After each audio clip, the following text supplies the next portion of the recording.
Welcome to the African rainforest. And congrats, you've just been reborn as a baby gorilla. And guess where your new home is? Tucked under mom's sweaty armpit for the next few weeks. Yeah, cozy. But hey, don't worry about survival. You're now part of one of the most successful animal societies in the jungle. And the best part? You don't even have to think. Thinking is Dad's job. He's the alpha male, also known as your father. Haven't seen him around? Well, maybe because you're being carried like a sack of potatoes 24/7. But a few months later, you gain weight. Like a lot. And instead of switching arms, Mom's like, "Hey, forget this," and straps you to her back like a backpack. At this point, congratulations, you've officially become a burden on your mom's spine. You struggle to hang on, sure, but don't panic. If you fall, someone will catch you, just not always your mom. Luckily, Dad shows up with pro reflexes. Boom, you're safe. He's done this 100 times. Also, that smack on the head. Yeah, that was for educational purposes. Tough love, kid. By the age of 3, you're off the milk and onto solid food. You're officially on a full-blown vegan diet, if you can call leaves solid. Not because you chose it, but because that's what's growing all around you. At least it helps with digestion. Big change incoming. You're no longer allowed to ride piggyback on Mom. You're a big kid now, so instead of daycare, Mom tosses you into the wild kindergarten. A chaotic group of other tiny gorillas, each one weirder than the last. This is where your communication skills start to develop. Kinda. Did that guy just say banana? Confused and slightly offended, you rush back to Mom for emotional support, thinking you'll be safe. But nope. Now you're the official snitch, aka #1 target for teasing, pranks, and the occasional banana theft. Meanwhile, your mom's stress level through the roof. She's constantly putting out fires you start or stumble into. One day, that's it.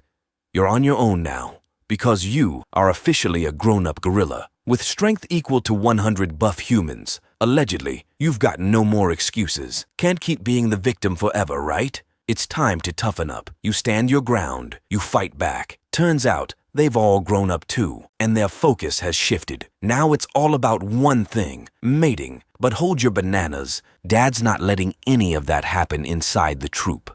To prevent inbreeding, so you pack up your courage and leave. You set off into the jungle alone for the very You start training harder, bulking up, mastering every move to stay alive.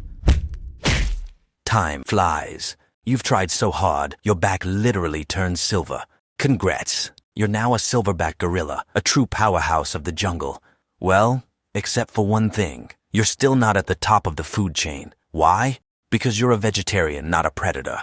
You'll move on to your final stage of life in... Wait, not yet. There's still one important mission left. You need to find a female gorilla. You've got to prove you're charming, strong, and worthy, and together build your own banana empire. But wake up. No girl's just gonna drop from the sky. The only way to get a mate, conquer a tribe.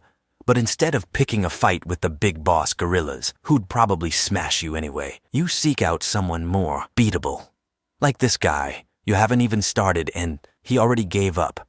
Somehow, magically, you become the new tribe leader without even breaking a sweat. Sounds like a win? Nope. This is when your nightmare begins. Now you have to figure out where the whole tribe eats, sleeps, and vents. You have to be on high alert, even though, what are they stressed about anyway? It's not like they have taxes or deadlines. Your top priority now, the tribe's safety. Repeat 3 times for effect. Since you're always on the move to find food, running into other gorilla gangs is inevitable, and when it happens, it's all about flexing. You stomp the ground, they throw sticks. You beat your chest, they pee. But despite all the drama, actual fights rarely happen. Why? Because gorillas aren't war freaks. They avoid violence that doesn't benefit the group. Why risk injuries when the prize isn't even that glorious? Besides being Minister of Social Welfare, you're now also the tribe's therapist. Monkey drama, 24/7. Too hot, they argue. Sunny then suddenly rainy, they argue. Rain won't stop, more arguing. You've had enough. Time to step down. Let someone else deal with this monkey madness. You switch to power-saving mode. For the first time in forever, you finally feel peace, looking over the kingdom you built. You're proud. You're ready for your final chapter. And when that day finally comes, as old age creeps in, you quietly return to Mother Nature.